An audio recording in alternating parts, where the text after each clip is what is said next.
Bonjour, je m'appelle Sébastien, je suis maraîcher bio installé sur Arcang depuis à peu près un an, un peu plus d'un an maintenant. Je vends mes produits en vente directe par le biais d'AMAP. AMAP, ça veut dire Association pour le maintien de l'agriculture paysanne.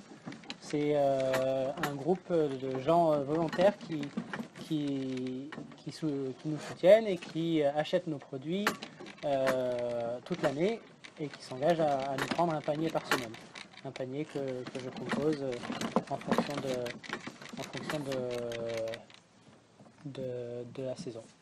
Voilà. Je me suis installé sur une petite surface qui fait moins d'un hectare, avec pas énormément d'abris. Ce qu'on appelle des abris, c'est des serres. La Chambre d'agriculture considère qu'en dessous d'un hectare et demi, on ne peut pas vraiment survivre d'un point de vue résultat économique.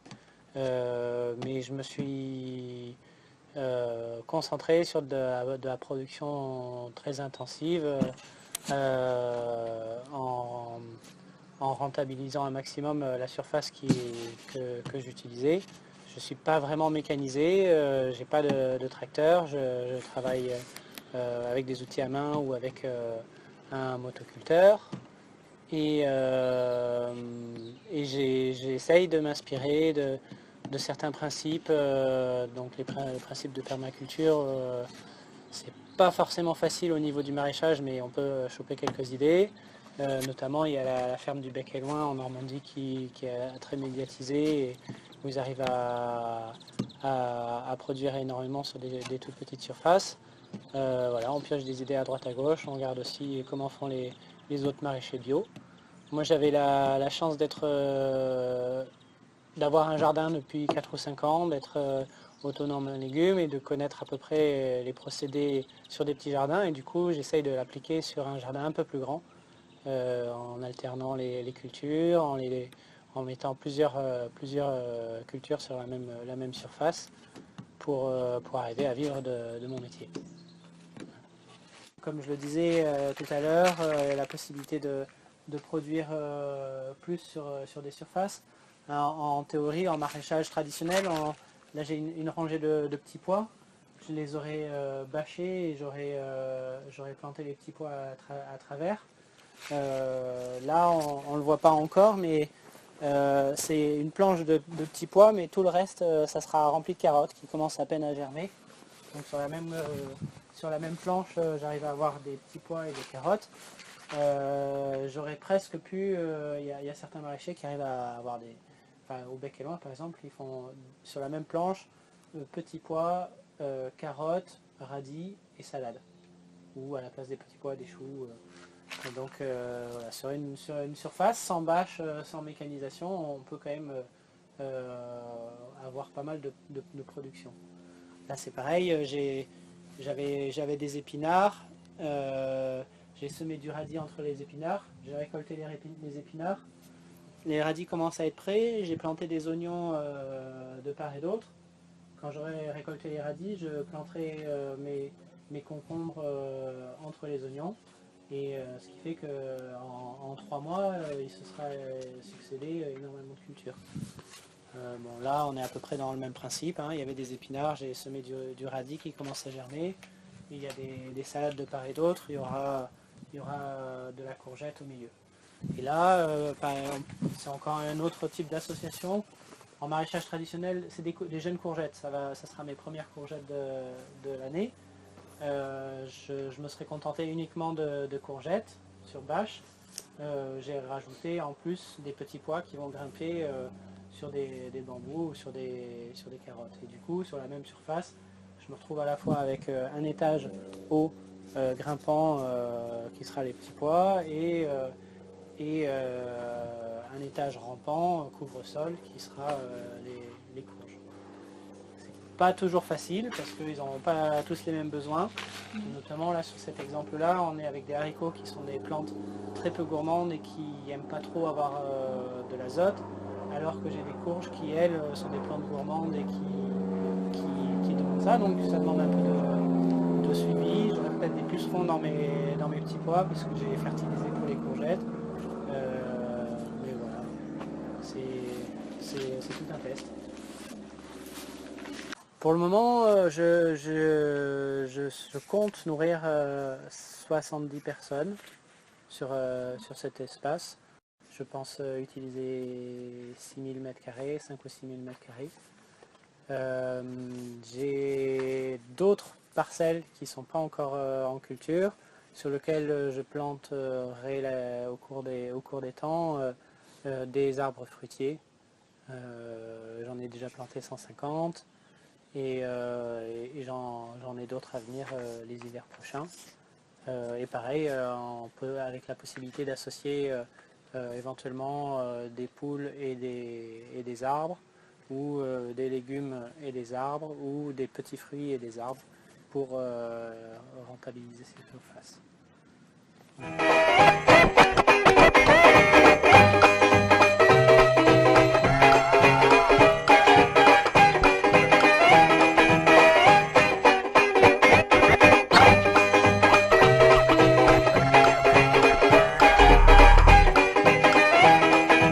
As I outlined to you, Alors, si vous pouvez vous présenter en quelques mots, s'il vous plaît. Alors, je m'appelle Julia, d'accord.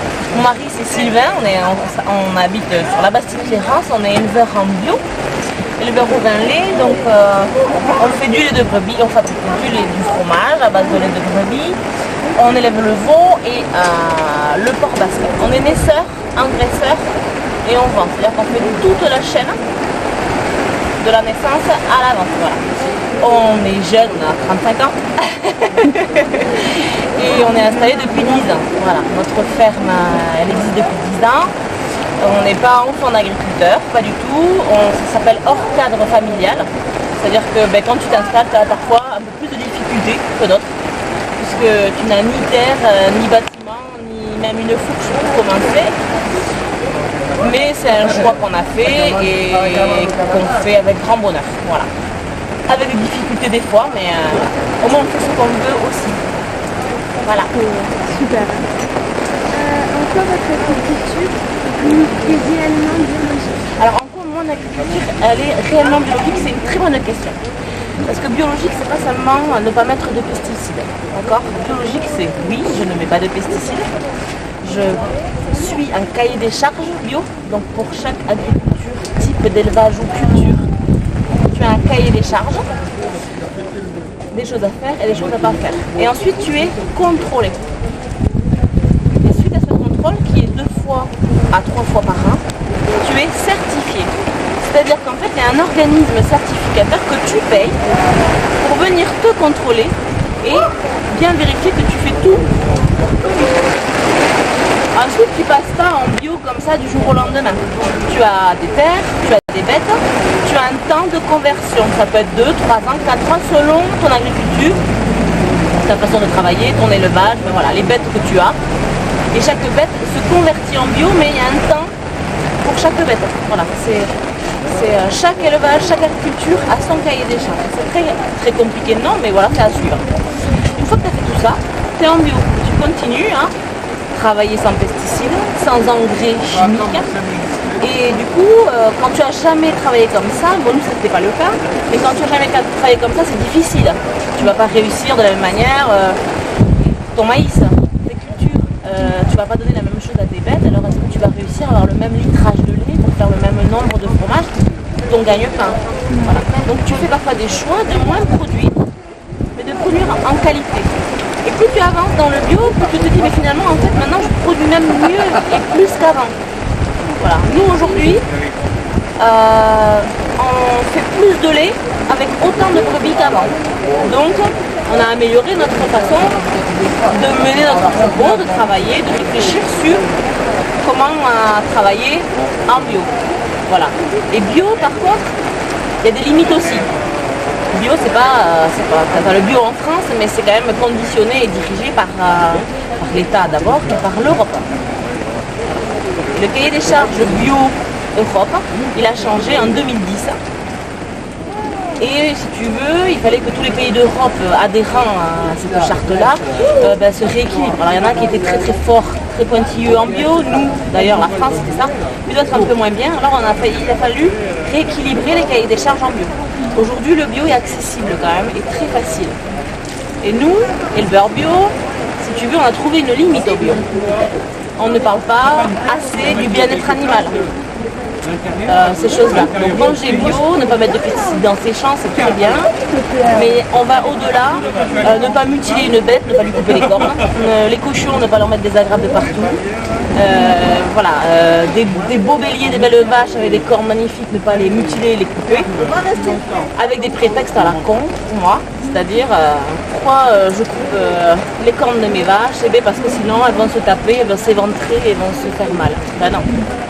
Tu achètes un bâtiment plus grand, ou tu les élèves dehors, ou tu réfléchis à ton comportement face à tes bêtes.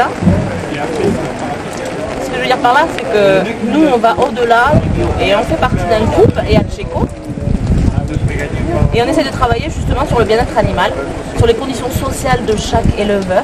Et voilà, de toutes ces conditions-là, en plus du cahier des charges. Donc c'est un petit peu contraignant parce que ça nous demande beaucoup de travail aussi à côté, mais on essaye voilà, de mettre ça en avant. Et après, on travaille uniquement avec des races locales, originaires d'ici. Pour que ce soit plus facile. Par exemple, si je prends une tête qui vit je ne sais où, forcément en arrivant ici, elle aura plus de difficultés à vivre comme moi j'ai besoin qu'elle soit élevée, c'est-à-dire dehors déjà. Donc c'était toujours la même question, et tout était par l'État. Alors oui, il y a quelques subventions d'Europe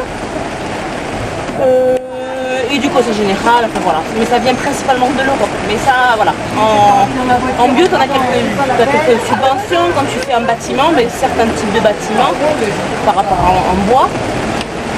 Je parle de ça parce que nous, on en a fait un là. On a fait un fenil et on a été aidé à 35%. Ça, c'est intéressant. Voilà. Sinon, c'est bien, mais je suis pas sûre que ce soit ça qui soit une réelle motivation en fait. C'est pas là, c'est pas comme ça que t'aides les gens. Je pense que t'aides les gens à passer en bio, non pas en leur donnant de l'argent ou en leur donnant des subventions, en essayant, je pense plutôt de leur expliquer que en travaillant peut-être comme d'une certaine autre manière, oui, tu vas moins produire dans un premier temps peut-être, mais après tu vas produire de qualité et finalement tu peux rattraper aussi certains qui font de très bons chiffres en étant en plus persuadé que ce que tu fais, voilà, tu travailles avec la nature, avec les animaux et les bêtes, au moins ce que tu fais de la meilleure manière possible sans tuer la nature, sans tuer ce qui te sert à travailler en fait. Mais c'est quand même une reconnaissance. D'être aidé financièrement Même par l'Europe, vous êtes considéré. Considéré, je sais pas. Oui, on n'est pas en tout cas rejeté, ça c'est bien. Considéré, je sais pas. Je sais pas parce que quand tu vois les salons de l'agriculture, par exemple, aujourd'hui à Paris, t'as que des gros industries qui sont là-bas, pratiquement. Bon. La France représente l'agriculture de cette façon-là. Donc tu vois, la reconnaissance, c'est pas. Et les petits agriculteurs, ils peuvent pas y être à 3 000 € les 2 mètres carrés. Bon, je sais pas combien ça coûte, mais bon, voilà, tu vois, c'est pas. Voilà, tu regardes les médaillés, tu regardes tout ça, ce ne sont pas des petits éleveurs en bio. Donc, mais un jour, ça viendra, c'est pas grave, on n'a pas forcément besoin de ça. Et comment participez-vous à demain? Eh bien, tu participes à demain aujourd'hui. Dans tout ce que tu fais, dans chaque jour. Au niveau de ma ferme, en travaillant en agroécologie, en utilisant l'eau d'une certaine façon, en n'utilisant pas de produits qui vont tuer des petites bêtes qui sont dans le sol, ou qui vont salir l'eau. C'est comme ça que tu participes, en ayant, je pense aussi, un esprit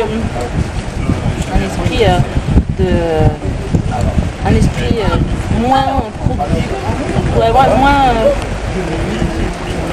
moins pencher vers la productivité à bloc sans vraiment penser au bien-être humain, hein, parce que voilà, et au bien-être animal quand on travaille avec les animaux. Et voilà. Et demain, j'espère que vous avez bien regardé ce documentaire, c'est très très intéressant. Vous l'avez vu? Oui. J'y ai emmené une stagiaire que j'avais à la maison. On a discuté, elle avait compris certains trucs, j'espère que vous avez été bien accompagnés Oui. en regardant ce documentaire. Il y en a d'autres hein, qui sont super. Il y a des mouvements qui sont très intéressants et que peut-être vous aurez l'occasion de voir ou de toucher au moins. Vous avez des agroéconomistes qui sont très très intéressants et qui parlent de ça depuis des années, bien avant Demain. Demain, ça a été fait par des gens connus, avec une actrice un peu plus connue. Il y a eu de l'argent, ça a été financé par des gens qui avaient plus d'influence que d'autres. Et du coup, pour une fois, je trouve que c'est génial parce qu'au moins on montre un film qui montre des choses réelles, de la vie. C'est pas assez montré, c'est pas assez passé dans tous les cinémas, c'est passé à des heures incroyables, mais c'est pas grave, ça viendra. Oui. Voilà.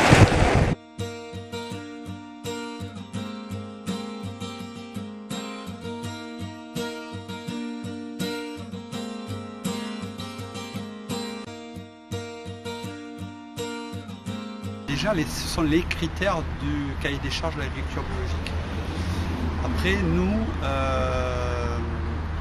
on a nos propres critères qui viennent compléter le cahier des charges de l'agriculture biologique, puisque vous devez savoir que dans l'agriculture biologique, vous avez l'agriculture AB, l'ancienne agriculture biologique AB, et qui maintenant c'est devenu avec la feuille qui représente donc l'agriculture bio, mais sur le plan européen. Il y a eu des allègements au niveau de l'agriculture européenne qui fait que chez Biocop, on a un cahier des charges beaucoup plus rigoureux qui nous permettent effectivement de ne pas accepter par exemple les colorants de synthèse.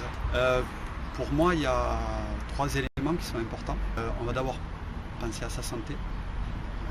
C'est quelque chose qui est pour moi quand même primordial. Ensuite, on peut penser à la santé de la planète, puisque une agriculture biologique fait qu'il y a un respect total de la planète, ne serait-ce que par l'utilisation du mode de l'agriculture biologique, en utilisant avant tout le biotope local, plutôt que d'utiliser d'autres substances. Donc là, il y a un respect de la nature. Donc en fait, le 3e point qui est important, c'est l'économie qui vient donc se greffer sur ce marché de l'agriculture biologique, sur les méthodes d'agriculture biologique, qui fait qu'il y a une dynamique de main-d'œuvre et d'où une économie qui est pour nous aussi importante. Donc on se retrouve que dans l'agriculture biologique, on va créer plus d'emplois. Pour une même production, prenez 1 kg de pommes, vous aurez beaucoup plus d'emplois pour l'agriculture biologique. Donc du coup, il y a un partage de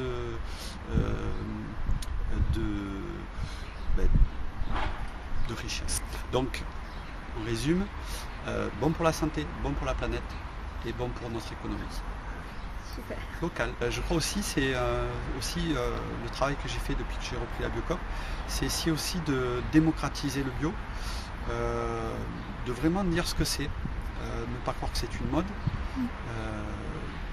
d'essayer d'être sur des vraies vérités. Pour nous, en agriculture biologique, on respecte la nature, on va avec la nature. Voilà. Libre aux consommateurs de faire leur choix, mais n'allons pas chercher des choses très compliquées dans le bio. Au contraire, on essaye de simplifier. C'est simple chez nous. Voilà. Ça n'a rien de compliqué. Et souvent, ça c'est vraiment important, on nous dit oui, mais vous faites du bio, mais il pleut. Bah, oui, la pluie, il y a peut-être des bêtises dedans, mais c'est pas parce qu'il y a des composants dans la pluie que l'on doit en plus en rajouter dans nos ça pour après que ça imprègne les sols et pour que la pluie soit encore plus chargée. Alors Biocop œuvre sur beaucoup d'associations. Voilà.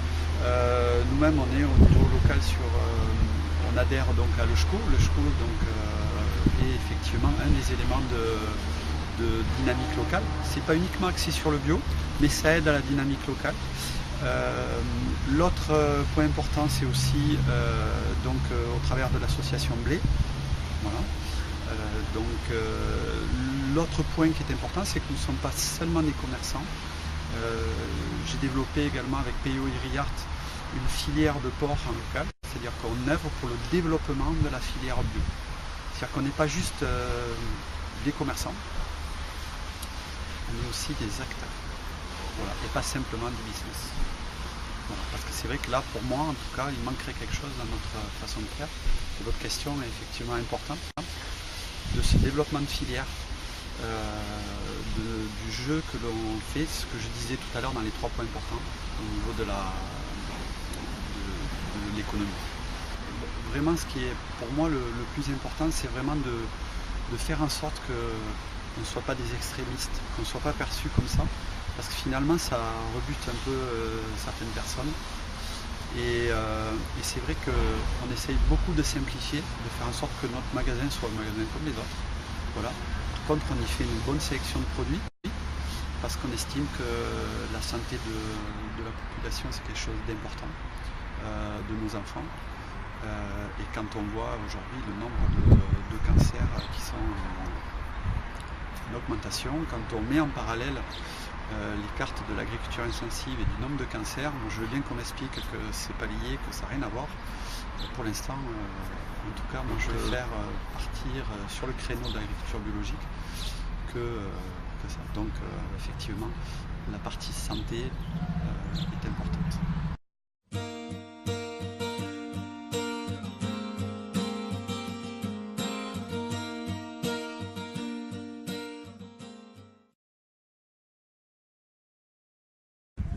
Donc Surfrider, ça a été créé à la base aux États-Unis et ça a été ramené en 1995 ici.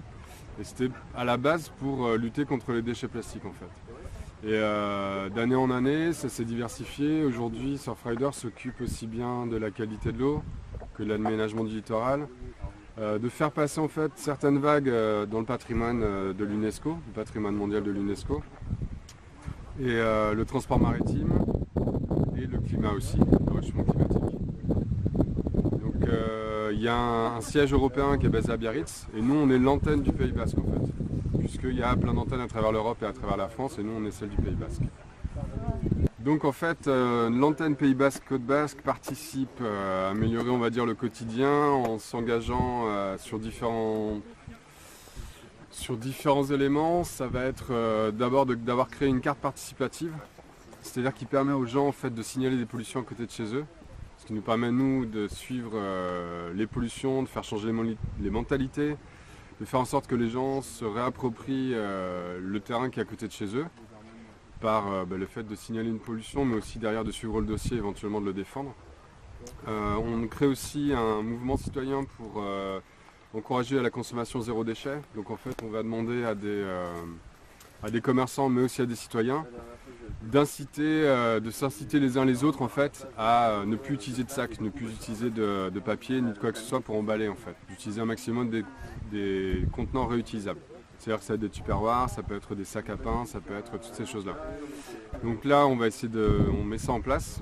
À côté de ça, on organise comme aujourd'hui en fait des initiatives océanes. Donc l'initiative Océane, en fait, c'est un outil qu'utilise Surfrider. Tout au long de l'année, n'importe qui, finalement, que ce soit un club sportif, une école, peut organiser une initiative Océane. Le but, c'est pas seulement de nettoyer un endroit, bon ça l'est aussi, mais il y a 3 volets en fait. Il y en a un, c'est d'éduquer, donc c'est changer nos comportements, toujours pareil. C'est nous qui produisons les plastiques, donc c'est à nous de réduire en fait la quantité de plastique qu'on a dans notre consommation de tous les jours. Et le deuxième versant, c'est scientifique, puisque en fait tous les déchets généralement sont comptabilisés, alors grossièrement comptabilisés. Et ça nous permet à nous de tenir en fait à jour un livre, on va dire, qui référence le type de déchets qu'on trouve dans telle zone. Et ça nous permet d'adapter aussi notre campagne. C'est-à-dire que si on a surtout des problèmes avec les mégots, si on a surtout des problèmes avec les sacs plastiques, on va forcément faire des campagnes par rapport à ça. Et le dernier volet en fait c'est le lobbying, c'est de faire changer les lois. Que ce soit par rapport à la qualité de l'eau, par rapport aux déchets, justement, Surfrider a beaucoup aidé à interdire le sac plastique, à faire passer une loi qui est pour l'instant reportée, hein. Ça devait être pour le 1er janvier et là normalement ça devrait être pour début juillet, les sacs plastiques devraient être interdits. Sauf qu'on reste vigilant puisqu'on sait très bien que même une loi ne fera pas en sorte que les gens arrêteront d'utiliser du sac plastique, donc on fait juste en sorte que... C'est pour ça qu'on veut créer ce réseau de citoyens, de commerçants, pour que chacun s'engage à plus utiliser de plastique. Il y en a suffisamment dans l'océan, on n'a plus besoin d'en utiliser. Donc est-ce que vous êtes financé par des collectivités ou vous faites juste appel au bénévolat ou... Alors nous l'antenne, ouais, c'est que les adhérents en fait. C'est-à-dire qu'il y a ceux qui adhèrent à Surfrider Europe, ils décident de donner leur cotisation à une antenne. Donc si c'est l'antenne Côte Basque, nous on en profite, mais ça peut être celle de Paris, ça peut être celle de Marseille, de Toulouse, ça peut être en Allemagne, en Hollande, au Portugal. Voilà, ça peut être, toutes ces antennes-là sont concernées. Donc on est financé, Surfrider, en tout cas l'association à la base est financée pour un tiers par le mécénat public, un tiers par les adhésions et un tiers par les événements qui sont organisés, les levées de fonds en fait.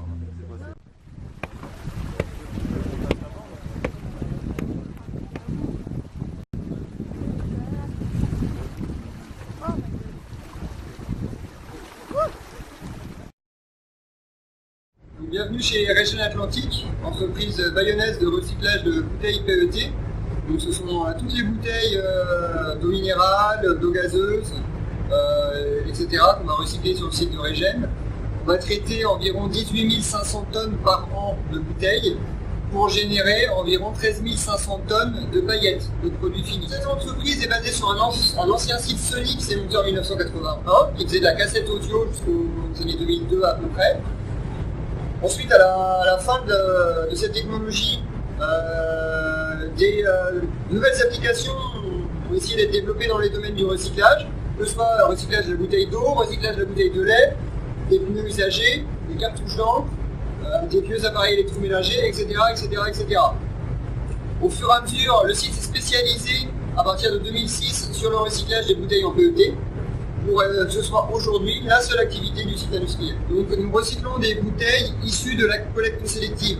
Donc les bouteilles qui sont ramassées chez les particuliers dans les poubelles jaunes, elles vont partir dans les centres de tri qui vont être en charge de séparer les différents flux. Vous allez avoir d'un côté les cartons, de l'autre côté les papiers, les métaux ferreux, les aluminiums, les 3 flux de plastique, les bouteilles en PEHD, qui sont les bouteilles de lait principalement aujourd'hui, quelques bouteilles de savon, shampoing et autres. Les bouteilles de PET clair, donc typiquement les bouteilles d'eau, les bouteilles d'eau gazeuse, les sodas, les choses comme ça, et les bouteilles de PET colorées. Donc ça va être certaines bouteilles d'eau gazeuse, vertes, rouges ou opaques, par exemple. Alors notre process de tri commence par une étape de déballage, pendant lequel on va retirer les cerclages métalliques qui se trouvent autour des balles, parce que nous recyclons les bouteilles sous forme de balles issues du centre de tri. Une fois qu'on a retiré les cerclages, les balles sont éclatées pour séparer les bouteilles de manière unitaire. Elles vont passer sur un processus de tri optique infrarouge couleur pour séparer toutes les erreurs de tri qui auraient pu être incluses lors de l'opération au centre de tri.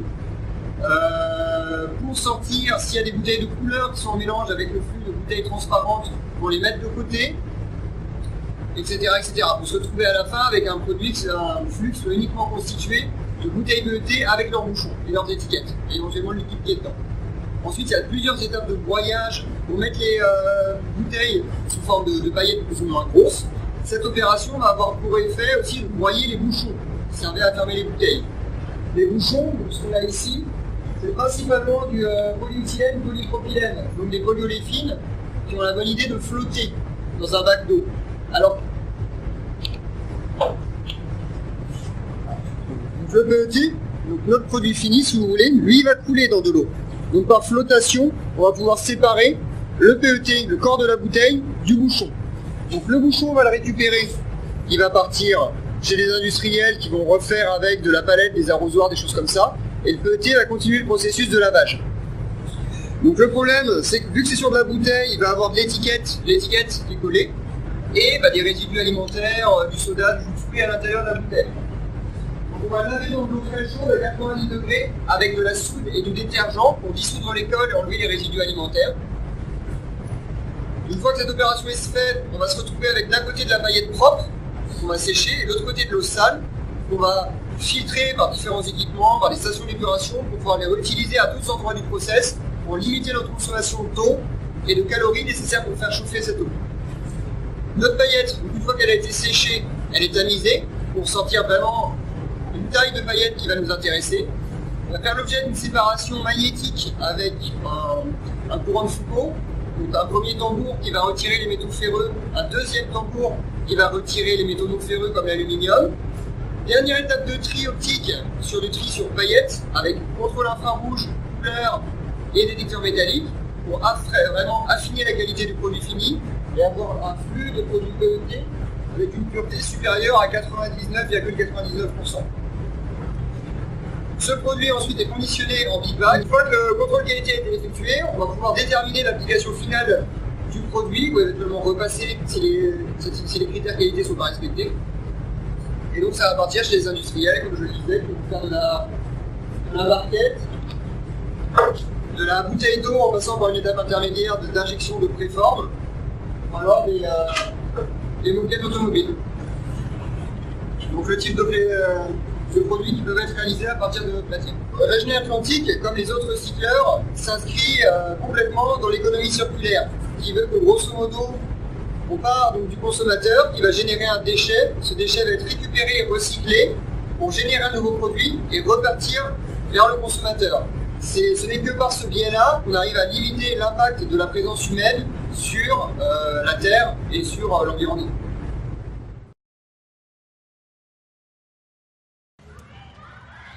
Quels sont vos objectifs dans le cadre de l'agenda 21? Alors je ne dirais pas quels sont mes objectifs, mais quels sont nos objectifs, puisque notre souhait est d'impliquer l'ensemble de l'établissement, donc les élèves bien entendu, mais aussi les adultes qui travaillent ici. Donc l'agenda 21 à l'Argentais, c'est quoi? C'est comment dans nos pratiques on peut être un peu plus vertueux, je dirais, c'est-à-dire plus respectueux à la fois de l'environnement mais aussi des autres. Donc les objectifs sont de faire en sorte que vous les élèves, peu à peu, des gestes, certains gestes deviennent une évidence, ce qui n'est pas le cas aujourd'hui.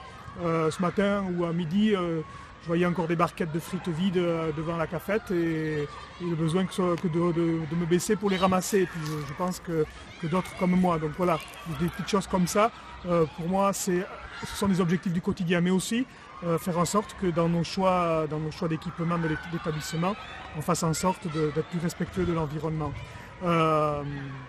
Voilà, l'agenda 21, c'est une histoire maintenant depuis 2-3 ans à l'Argentais, depuis qu'on a été labellisé l'an dernier par le rectorat de Bordeaux comme établissement en démarche de développement durable. C'est tout un tas d'actions qu'on essaye de mener. Un premier exemple d'action, j'ai choisi de vous conduire d'abord ici, devant cet hôtel à insectes.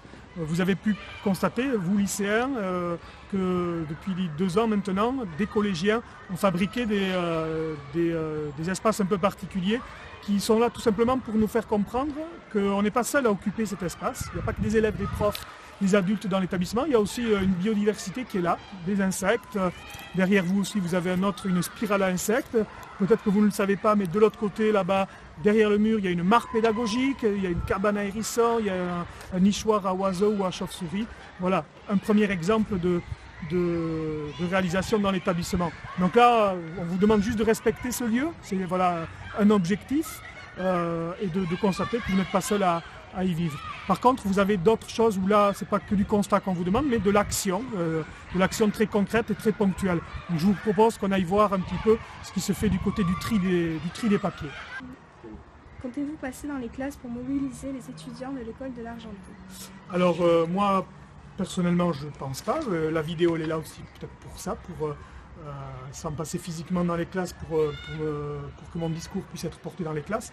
Nous avons aussi créé depuis cette année ce qu'on appelle les éco-délégués. Je pense que dans vos classes, certains se sont sentis un petit peu concernés par cela, qui sont pour nous des relais pour les actions qu'on essaye de mener.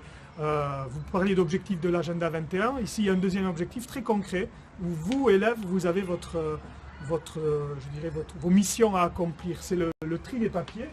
Toutes les salles de classe de l'établissement, tous les bureaux de l'établissement ont été équipés de ces poubelles-là, avec notamment un récipient pour accueillir le papier que vous souhaitez jeter parce qu'il a déjà été utilisé. L'objectif est de recycler ce papier. Donc on a négocié avec la communauté d'agglomération de Bayonne une benne à papier qui se trouve près des cuisines de l'Argentais.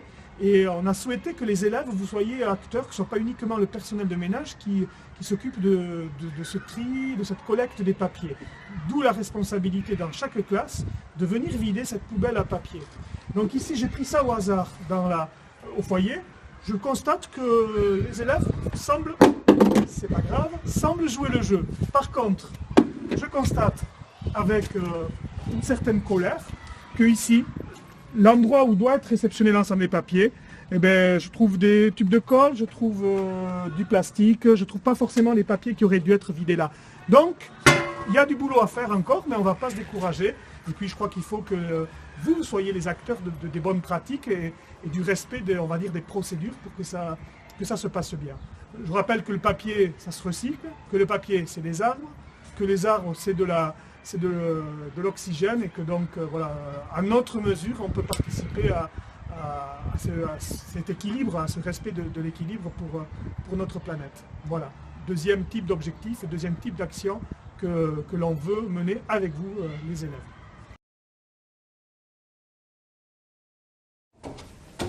Vous avez déjà dit en quels matériaux sont faits vos planches et est-ce qu'ils sont 100% françaises, enfin d'origine française? Ouais, donc les matériaux constitutifs des planches, c'est polystyrène recyclé, fibre de lin, du liège également, et des résines époxy biosourcées à 50%. Donc là-dedans, le polystyrène est d'origine aquitaine, le lin est d'origine France et il est tissé en Belgique.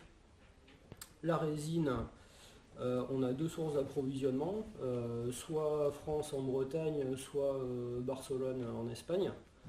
Donc ça veut dire qu'on respecte toujours quand même la minimisation du rayon d'approvisionnement. C'est-à-dire que Barcelone, en définitive, c'est pas plus loin que Brest, même c'est un peu plus près ici. Donc on essaie toujours d'avoir cette logique pour réduire le bilan carbone, quoi. Okay. Voilà. Et ensuite le liège, alors les granules de liège viennent d'arbres qui poussent au Portugal, parce que c'est quasiment là-bas qu'il y a la plus grosse production mondiale de liège.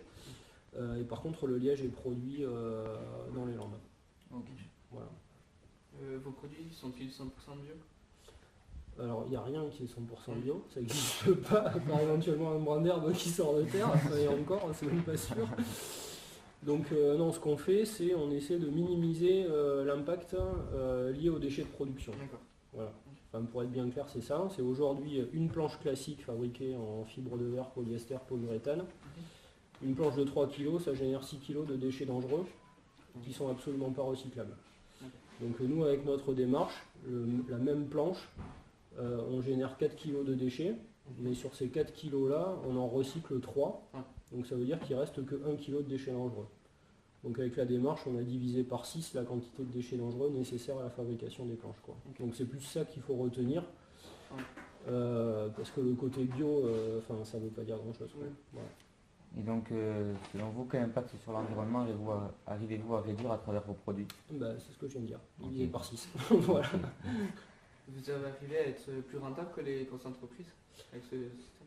Alors on continue à essayer de travailler pour pouvoir atteindre les niveaux de rentabilité qui pourraient être équivalents, mais ça reste compliqué parce que les matériaux sont plus chers, les procédés sont un peu plus longs. En plus, le fait de fabriquer en France, c'est quand même pas anodin par rapport à une fabrication asiatique, parce qu'il y a, on va dire, quasiment 80 à 90% des planches aujourd'hui sont fabriquées en Asie quand même. Donc on va dire que sur la fabrication du produit, le produit nous coûte plus cher. Nous, on essaie toujours de vendre à des prix qui sont comparables au prix du marché. Donc aujourd'hui, par exemple, on est aligné sur les prix marché de Firewire. Voilà. Mais évidemment, on a moins de marge que Firewire, quoi. Mais d'un autre côté, on n'a pas non plus autant d'intermédiaires dans le circuit de distribution. C'est-à-dire que nous, on fait beaucoup de ventes en direct, voire à des magasins, mais on n'a pas des grossistes et des distributeurs en plus, quoi. Donc voilà.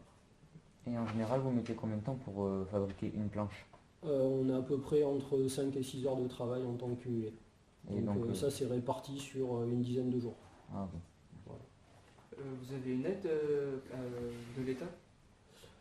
Juste à la création de l'entreprise, aide à la création des entreprises de production, voilà, qui était associée à une aide à l'innovation, et ça c'était en 2009.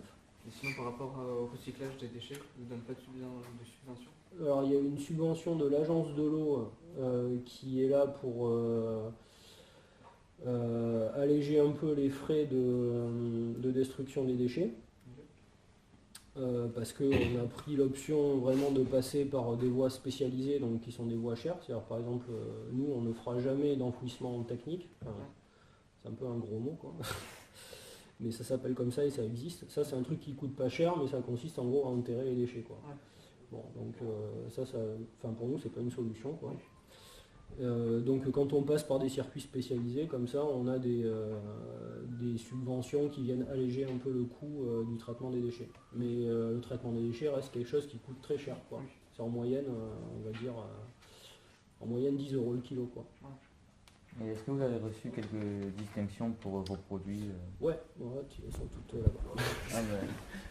Voilà, donc on a tous les awards concernant le label EcoRide. On en a même reçu un récemment de la part du ministère du sport, celui-là. Donc ça a été primé cette année aux EcoSport Awards. Voilà, et donc dans la catégorie éco-conception, on est arrivé le premier devant Picture et Rossignol. Vous avez des conseils pour les jeunes entrepreneurs qui voudraient faire comme vous et souhaiter baser leur entreprise sur la protection environnementale? Le conseil, c'est de ne pas considérer que l'environnement et la protection des personnes et de l'environnement est suffisant pour vendre des produits. C'est-à-dire que quand on fait une entreprise, il faut qu'elle fonctionne, donc il faut vendre et vendre des produits rentables. Donc il faut se focaliser plus sur la gestion vraiment très précise et très fine de l'entreprise, plutôt que sur l'objet qu'on vend, quoi. Mais c'est vrai qu'au début, on est toujours très motivé par ce qu'on a envie de faire. Et souvent, l'aspect gestion d'entreprise, c'est quelque chose auquel on ne porte pas beaucoup d'attention, quoi. Et malheureusement, on sait parce qu'on est passé par là. Aujourd'hui, c'est un truc qui est primordial, quoi. Et dès le début, quoi. Donc ça veut dire que si on n'est pas formé à ça, il faut se former de manière urgente avant de monter une boîte, quoi, pour être sûr de bien comprendre tout ce qui va s'y passer, quoi. Et est-ce que vous pensez pouvoir améliorer des techniques de production pour justement réduire le nombre de déchets Salut Ben. Bonjour. Là on a déjà fait... tiens, tu pourras me marquer les... Ok. Donc, comme ça je vais la faire tout de suite là. On a déjà fait énormément là. Donc maintenant on essaie plutôt d'arriver à trouver des moyens ou des procédés qui nous permettent de faire des gammes de planches supplémentaires. Donc aujourd'hui on est centré sur un niveau, on va dire, intermédiaire jusqu'à expert. Donc maintenant on commence à essayer de travailler sur des planches qui sont plus ouvertes à l'apprentissage et au perfectionnement. Donc c'est-à-dire des planches plus typées école, enfin école et après école, voilà. Et on essaie également d'ouvrir de plus en plus vers d'autres pratiques type stand-up, race paddle, kitesurf, etc. Comment vous avez venu l'idée de faire des planches plutôt recyclables? Parce qu'il n'y en avait pas. Quand on voit comment c'est dégueulasse et dans quel environnement de travail les gens les fabriquent, c'est juste complètement paradoxal, quoi. C'est incompatible avec l'idée qu'on se fait de la pratique du surf. Donc du coup, on s'est dit qu'il fallait essayer d'avoir des planches qui soient le plus en accord possible avec le respect de la nature, de l'environnement, voilà, parce que c'est notre terrain de jeu et donc se dire que le premier truc sur lequel on met les pieds c'est une vraie merde, c'est pas terrible, quoi. Voilà. Et donc en conclusion, comment définiriez-vous votre entreprise? Comment on la définirait? Moi je définirais ça comme une entreprise éthique qui essaie de ménager trois axes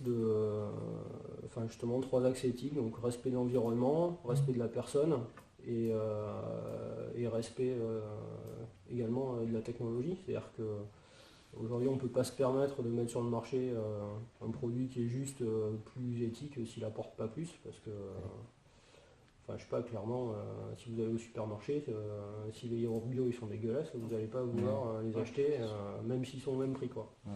Voilà.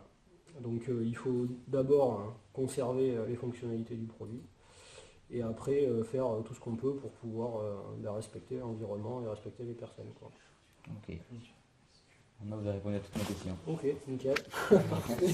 Merci.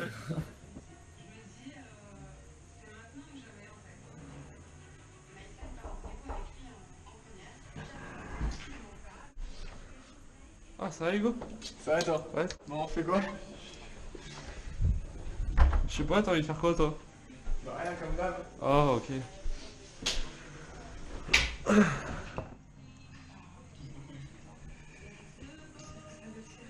Au fait, t'as vu la dernière vidéo des Boops? Ah, le sort trip écolo là? Ouais. Ouais, putain, ça défonce. Ouais. T'aimerais pas qu'on fasse la même chose? Ah ouais, pour aller au lycée ou quoi, pourquoi pas? Ah ouais, ce serait ouf ça. Une journée écolo quoi. Ah ouais. Vas-y, ça tue. Ok, vas-y, on fait ça demain matin. Allez.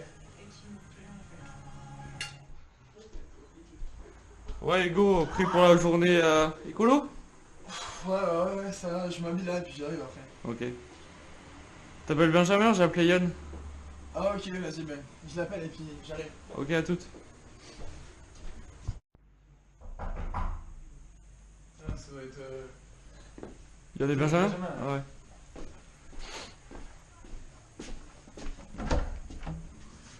Ah, ça va? Ça va.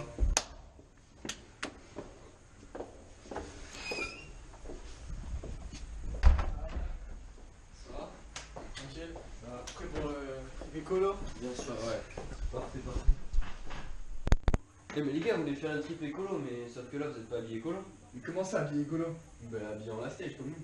Mais c'est quoi ça la stage? Bah c'est une entreprise qui fait des vêtements écolo. Ah ouais? Ouais. À Biarritz en plus le siège il est. Ah bah vas-y, on y va hein. On peut y aller? Ouais on y va, je suis chaud. Allez, allez.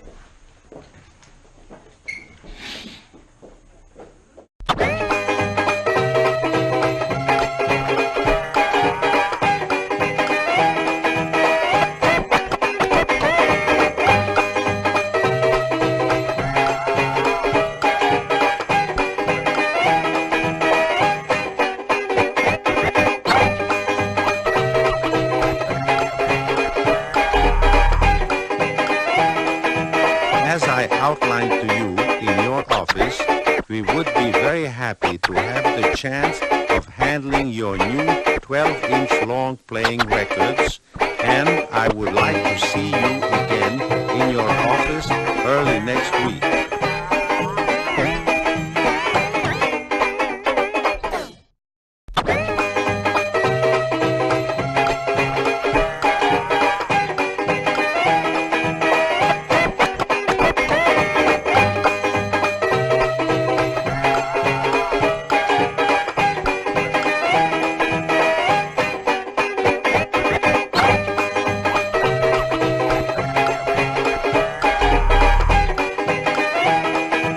As I outlined to you in your office, we would be very happy to have the chance of handling your new 12-inch long playing records, and I would like to see you again in your office early next week. Ah mais c'est bon, là on est tous habillés écolo maintenant. Nickel. Ouais. C'est bon. Pourquoi les matériaux recyclés et biodégradables sont-ils souvent plus chers? Alors ils sont plus chers, la matière première est plus chère parce qu'il y en a moins. C'est-à-dire qu'on n'est pas dans une agriculture intensive, pardon. Et donc du coup, tout ce qui est plus rare est plus cher. Mais après, c'est la marque qui décide de travailler en fonction de son circuit de distribution et de sa manière de vendre, qui arrive à imposer des gammes de prix. On peut faire des vêtements de bonne qualité avec ce genre de matériaux. Et ouais, c'est tout l'avantage, justement, c'est des vêtements de super qualité. Mais ces vêtements, en quoi ils sont écologiques? Alors, on utilise pour tout ce qui est gamme de short de bain, la bouteille de plastique recyclée. Donc on prend des bouteilles de plastique, on les retraite, on les fond, ça fait du fil. Et derrière, on arrive à utiliser une matière qui est supposée mourir pour faire un nouveau produit. Donc on lui redonne vie. Pour tout ce qui est coton biologique comme ton sweat et ton t-shirt, là on prend carrément de la matière qui est issue d'une agriculture sans pesticides, sans insecticides, sans intrants chimiques. Et donc du coup ça permet de respecter les terres et de respecter la santé des travailleurs qui sont sur les terres. Donc du coup on a une réflexion globale sur notre manière de concevoir nos produits. Ok, c'est pas mal. Donc comment vous avez eu l'idée de créer cette marque et est-ce que c'est vous qui l'avez eu cette idée? Alors en fait on a eu cette idée, j'étais avec des collègues, on a eu cette idée parce qu'on surfait tous et qu'on avait du mal à trouver des produits qui étaient jolis, stylés, dans la mode et qui étaient respectueux de l'environnement. Et du coup on s'est dit pourquoi pas créer une marque qui justement soit jolie et stylée avec des gammes de prix qui sont pas trop chères, qui sont au prix du marché et qui en plus respectent l'environnement. Du coup ça a été un challenge en fin d'études. On a lancé la marque après avoir bien étudié le concept. D'accord. D'où vient le mot la stage? La stage, ça veut dire dernier moment, dernier stade en anglais, avant de rentrer dans le chaos climatique. Voilà, la stage. Et est-ce que vous avez une idée si vous pouvez vous étendre ou dans toute la France? Mais on a ouvert un autre magasin, donc là on est à Biarritz dans ce magasin-là, qui est le surf shop le plus écologique du monde. Et on a ouvert un autre magasin en Bretagne, au nord de Lorient. Okay. Voilà. Et on travaille beaucoup à travers le e-commerce et on distribue en international à travers le site e-commerce. D'accord, merci. Voilà. Est-ce qu'au final, fabriquer ses habits via des éléments bio, est-ce que c'est rentable? Ouais, c'est rentable puisque aujourd'hui on a des chiffres qui sont très bons pour notre société. Et le magasin fait partie des surf shops qui sont très rentables par rapport au secteur. Donc du coup, aujourd'hui, c'est possible de faire du respect de l'environnement et d'allier de la rentabilité. Alors pourquoi d'autres entreprises devraient prendre exemple sur la vôtre? Mais on pense tout simplement que on est sur la voie de la raison. C'est-à-dire qu'on n'incite pas les gens à surconsommer, on incite les gens à consommer ce qu'ils ont besoin. Et on a une réflexion globale sur notre conception de produit. Donc du coup, si d'autres personnes arrivent à emboîter le pas, eh bien, on aura directement une plus-value pour l'écologie et pour la planète tout simplement. Vous, dans votre quotidien, vous essayez de faire des gestes pour la planète? Et ouais, quasiment quotidiennement, tu vois, par exemple, tout ce que je porte, j'essaye de réfléchir à ce que ça soit respectueux de l'environnement. Même j'ai acheté une voiture hybride par exemple, je consomme pas de café en capsule, des petits gestes qui font que on fait le tri des déchets, des petits gestes qui font qu'on fait la différence à travers notre quotidien sans pour autant rétrograder dans notre confort de vie. Merci beaucoup, au revoir. Merci, au revoir. Merci. Ciao les gars. À la prochaine. Ciao.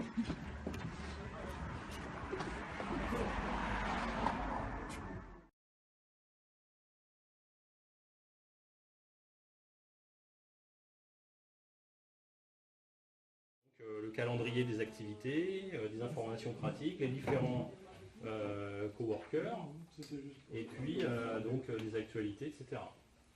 On a aussi un baby-foot pour se détendre. Et il y a ce qu'on appelle un co-pique-nique, où tous les membres et les personnes extérieures aussi sont invités à venir déjeuner ensemble, à partager en fait ce temps de déjeuner ici autour de cette table. C'est un moment assez convivial où il se passe plein d'informations, etc. Et les gens sont en général très contents de ce moment-là parce que ça permet de parler autre chose que de boulot et d'être plus détendu et tranquille. Une salle de réunion. Alors Olivier est traducteur, voilà un exemple de profession. Mais on a plein de métiers différents. Bonjour à tous, donc je suis Sylvain Lebosquin, moi je suis administrateur du Coworking Pays Basque. Donc, comme je vous disais tout à l'heure, le Coworking Pays Basque est une association loi 1901 qui regroupe aujourd'hui une bonne soixantaine de travailleurs indépendants, mais aussi des salariés, des gens qui portent différents projets et qui sont réunis ici donc à Biarritz dans le local que vous venez de visiter. C'est-à-dire la manière dont on prend les décisions ensemble. Car il y a une chose qui est assez particulière dans notre association, c'est qu'en gros il n'y a pas de chef, il n'y a pas quelqu'un qui décide pour les autres. Voilà. On prend donc toutes les personnes que vous avez croisées tout à l'heure, tous les coworkers en fait, sont amenés également à participer aux décisions. Et donc c'est une organisation qui est un peu différente des organisations d'entreprise traditionnelles. Et nous on a à cœur de développer ce type de gouvernance. Quelle est l'histoire de votre projet? Alors, Coworking Pays Basque, c'est une association qui a été créée en 2012. Nous, par exemple, on n'y était pas à l'origine à la création du projet. Et c'est parmi les adhérents, ça a beaucoup changé. Alors, en 2012, c'est une association qui s'est créée, je crois une dizaine de personnes à peu près, qui ont créé un partenariat avec l'Antique, qui est situé sur Isarbel. Ils ont eu la chance de pouvoir avoir des locaux prêtés en échange d'une expérimentation autour du coworking. N'importe qui peut venir, que l'on soit indépendant, salarié, en télétravail, peut venir en fait travailler dans un lieu en commun avec d'autres personnes. Donc l'avantage c'est qu'on peut vraiment discuter avec plein de gens, échanger sur notre façon de travailler et donc coworker.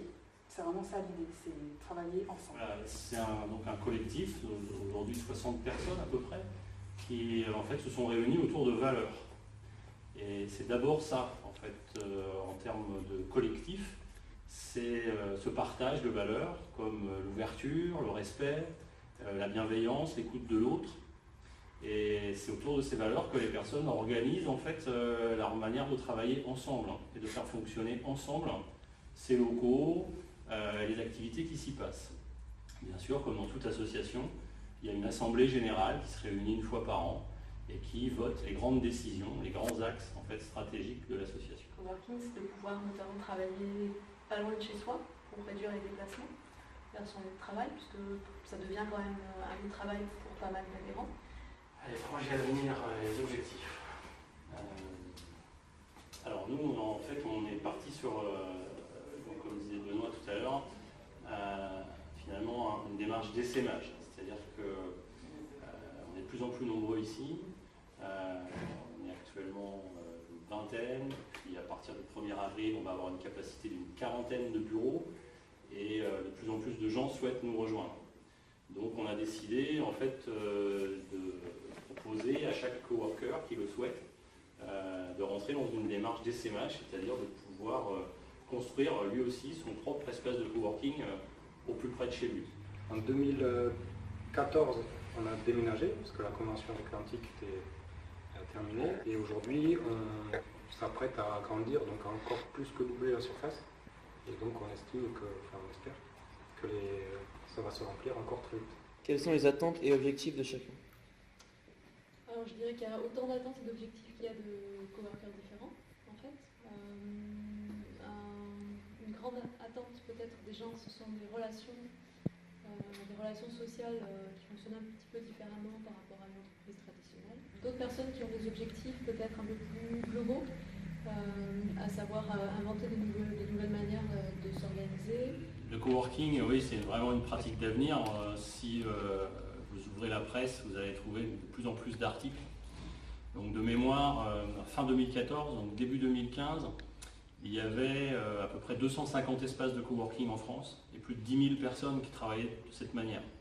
Et ces chiffres explosent. C'est une pratique qui est arrivée des États-Unis, ça fait maintenant une petite dizaine d'années. Et ça augmente de partout. Voilà, donc pratique d'avenir réellement, et nous, pour ce qui est de notre association, nous pensons vraiment que c'est une pratique hyper intéressante parce qu'elle permet donc de concevoir le travail autrement, une nouvelle forme de travail et notamment une nouvelle forme de lien dans le travail. Le coworking peut-il changer la donne localement? La réponse est évidemment oui. En fait, même super localement, et j'insisterai sur le local. Et en fait, ce qu'on rencontre ici particulièrement, c'est ce qu'on cherche à développer, c'est encore une fois la façon de donner à chacun les moyens de réaliser ses propres projets professionnels, mais aussi de vie finalement. Et en mutualisant des ressources, ici un local, une photocopieuse, des choses comme ça, en se mettant ensemble pour pouvoir avoir plus de moyens financiers, mais aussi plus de ressources, d'idées, de faire ensemble des choses, on se rend compte qu'on a vachement de pouvoir. Et du coup, on commence petit à petit, ça ne se fait pas instantanément, mais petit à petit, à avoir une culture qui change complètement de ce qu'on a l'habitude de voir avec justement des relations de subordination, beaucoup de choses qui sont subies. Ici, on se rend compte qu'on a des moyens, et du coup, on a des idées et des capacités, des outils pour réaliser des choses. Localement, ça veut dire aussi à l'échelle de toute la société. On voit qu'il y a énormément de mouvements locaux au final, que ce soit dans l'agriculture, etc. Et le coworking y participe amplement, parce qu'en fait, le fait de travailler ensemble, ça modifie sa manière de penser, sa manière de travailler, et on est plus efficace, et on s'intéresse beaucoup plus à l'autre et à la société, sans que ça demande un effort ou que ce soit difficile à comprendre. Ça vient naturellement. Moi, ça fait un mois que je suis là, quasiment, et j'ai déjà une manière de travailler beaucoup plus efficace avec mes clients. Donc on a tout à y gagner en fait. Bonjour, donc je m'appelle Olga Carté, je fais partie du collectif d'habitants du projet d'habitat participatif écologique El Habitat. Et donc je vais vous parler un petit peu de ce projet. Donc il est né il y a pratiquement 2 ans, lors de la réunion de 2-3 amis. On se questionnait sur comment rester au Pays Basque et pouvoir mener une aventure de vivre ensemble avec donc, un bâtiment qui puisse nous accueillir, ainsi que des services et une mutualisation d'espace. Nous sommes partis donc d'un constat entre amis qui sont acteurs du bâtiment écologique au Pays Basque et qui voulons donc monter une expérience solidaire face au coût du foncier dans notre région. Aujourd'hui, donc, nous sommes à peu près une dizaine de foyers. Ce projet, qui pour l'instant n'a pas de lieu défini, seulement nous pensons nous installer à peu près à 30 minutes du BAB, entre, disons, Tarnos et Bidart jusqu'à Ustaritz, accueillerait donc un maximum de 15 foyers. Ce projet n'est pas seulement donc, un projet de construction écologique, c'est aussi un projet social et un projet économique, parce qu'il va permettre d'accéder à un logement de qualité pour des foyers modestes. Cela va permettre de réduire les charges collectives par la mutualisation d'espace et l'échange de services. Je voulais préciser que ce n'est absolument pas une communauté, nous aurons tous notre espace privatif sur une petite surface et en même temps nous aurons des espaces mutualisés pour faire justement réduire ces coûts. Par exemple, la mutualisation la plus classique, c'est déjà une buanderie, une cuisine collective où on pourra prendre ensemble des repas, mais lorsqu'on aura le souhait, on pourra aussi accueillir dans cet espace-là des personnes de la commune, faire des ateliers de sensibilisation des enfants, par exemple sur l'alimentation, plein d'autres choses. Alors cette aventure, ça demande du temps, ça demande de la ténacité, ça demande de l'engagement, mais on n'en manque pas. Donc on s'est donc réunis depuis ces 2 ans, à peu près toutes les 3 semaines.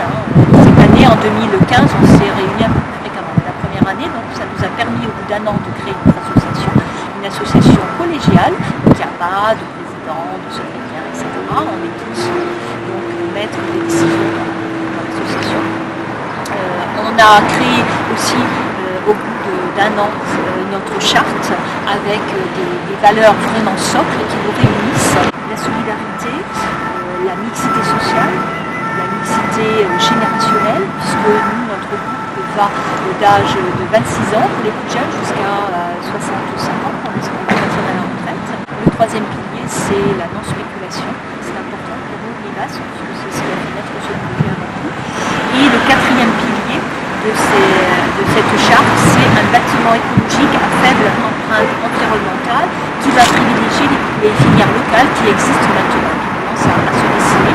Alors, les 5 axes fondateurs de notre projet, c'est vivre dans un habitat écologique, c'est habiter ensemble, c'est cultiver un jardin partagé bio, peut-être aussi en permaculture, développer des activités associatives et élaborer, gérer et donc développer notre projet d'habitat participatif. Parce qu'il ne s'agit pas simplement de construire, il faut qu'ensemble ensuite on puisse continuer à l'animer. Alors, comment on a aussi procédé lors de ces 2 années écoulées, on a travaillé avec des groupes de travail dans les différents domaines dans lesquels il fallait que approfondisse nos connaissances, puisque là pour l'instant on avait démarré avec une personne qui nous a accompagnés sur quelques ateliers il y a 2 ans, et ensuite on a décidé, ayant des compétences dans notre groupe, pas mal de compétences architecturales, puisqu'il y a aussi un architecte parmi nous, il y a un dessinateur, un architecte, un charpentier, il y a un menuisier, il y a une personne qui sait faire des enduits, terre et chaud. Donc au niveau de la compétence de construction, on l'a, donc on n'a pas trop peur là-dessus, parce qu'on veut absolument être participer énormément à la construction de notre bâtiment pour faire effectivement chuter les coûts. Par contre, on n'a pas de compétences juridiques, donc là on va se faire accompagner par un notaire. On a quelques compétences en communication. Je vous disais que le travail il est considérable parce qu'il n'y a pas beaucoup de projets en France. Il y en a le plus, les projets qui sont les plus éminents, ce sont ceux qui sont du côté de Rhône-Alpes. pas loin de l'Allemagne, hein, il y a énormément de projets aussi en Alsace, mais c'est vrai qu'en Aquitaine, il y en a très très peu. Donc en fait, pour terminer, hein, nous voulons faire que notre projet serve, soit une expérience qui puisse effectivement servir d'appui à d'autres, que ce lieu fasse surtout réfléchir sur le vivre ensemble, sur le maintien du lien social et sur un habitat écologique à coût maîtrisé, pérenne et qui est absolument le moindre empreinte écologique. Voilà.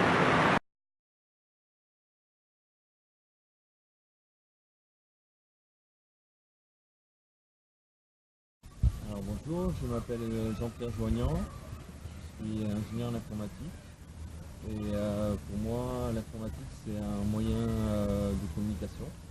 Donc depuis quelques années j'utilise l'informatique pour développer tout ce qui est communication sur internet via les réseaux sociaux, les sites web et tous les nouveaux outils de communication. Quel est le projet sur lequel vous travaillez actuellement ?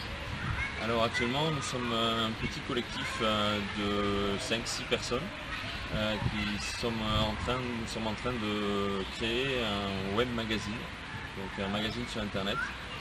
L'adresse du site c'est lekuko.com, L-E-K-U-K-O.com, et donc lekuko ça veut dire passeur de relais. Donc en fait c'est un site internet qui présente les alternatives et les initiatives locales dans le domaine de la transition. Qu'elle soit sociale, énergétique, écologique, dans tous les domaines. Donc nous allons à la rencontre des initiatives un peu comme l'a fait le film Demain et nous les présentons sur ce magazine internet. D'où vous est venue cette idée de créer un site internet ? En fait c'est assez naturel, mon métier c'est la communication sur internet. Donc l'outil m'a paru être un outil évident pour toucher le plus grand nombre de personnes et faire passer d'offrir le plus de visibilité à toutes ces initiatives et tous ces acteurs. Donc pour moi le site internet c'était l'outil évident associé à tous les réseaux sociaux qu'on peut utiliser aujourd'hui. Et pourquoi passer par un site internet ? Le site internet c'est une des étapes de l'Ekuko. Nous souhaitons utiliser le site internet comme une vitrine, mais aussi nous souhaitons aussi aller plus dans le concret. Donc au-delà du site internet, il y aura aussi toute la partie, il y aura des parties événementielles, il y aura des parties rencontres, il y aura des parties où nous irons mettre les initiatives en relation les unes avec les autres, ou peut-être même aider certaines initiatives ou certains événements à se faire connaître grâce aux réseaux qui ont été créés autour de l'Ekuko. Selon vous, comment peut-on aider ces initiatives à se développer ? Je pense que ce qui manque peut-être aussi au niveau de ces initiatives, c'est le lien avec la vie publique et les collectivités, les élus, les décideurs. Peut-être qu'il manque encore des ponts entre les initiatives, les structures, les associations et les pouvoirs publics qui souvent pourraient plus peut-être aller vers ces initiatives sur le mode participatif, plus les inclure dans les décisions qui sont prises au niveau de la vie de la cité. Et par exemple, je vais dire au niveau de la mobilité, par exemple, on peut très bien envisager que les décisions prises au niveau des déplacements ou de la construction d'une route prennent en compte une association de vélo qui va militer pour le développement de la pratique du vélo. Et comme ça, les exemples, on peut les multiplier pour vraiment mettre ces initiatives au cœur de la cité et pour que les habitants découvrent et participent et encouragent le développement de ces initiatives. Selon vous, que faudrait-il faire de plus pour améliorer le développement durable à l'échelle locale ? Alors je pense qu'il y a déjà énormément d'initiatives qui se passent au niveau du Pays Basque dans tous les secteurs de l'économie, que ce soit dans le bâtiment, dans l'alimentation, dans l'éducation, vraiment dans tous les secteurs. Donc en fait, si on voulait accélérer ce nouveau monde, cette nouvelle société, il faudrait peut-être être plus curieux et aller voir ces initiatives, essayer, rencontrer les personnes qui lancent ces initiatives et les encourager et voilà, participer, découvrir et et si possible adhérer à toutes ces nouvelles pratiques. Est-il possible que selon vous demain soit meilleur? Alors c'est une question qui est compliquée et difficile à répondre.